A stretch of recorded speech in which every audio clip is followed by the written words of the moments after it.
মনে রাখবেন, জেনায় লিপ্ত হলে, প্রেমের গল্প করলে 4টা বিপদ হয়। জেনায় লিপ্ত হলে, মোবাইলে প্রেমের গল্প করলে 4টা বিপদ হয়।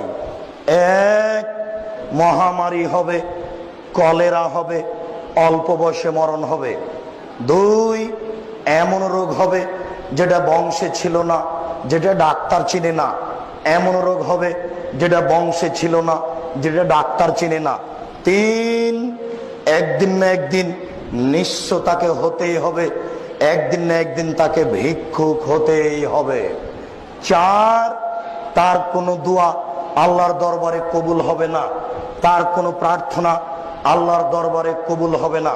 আব্দুল্লাহ ইবনে উমর বলেন, আল্লাহর নবী বলেছেন, লাম তাজহারিল ফাহিশাতু ফি কওমিন কাত্ত ইল্লা ফাসাফিহিম আত-তাউন ওয়াল আওজা মা মাজাত ফি আসলাফিহিম।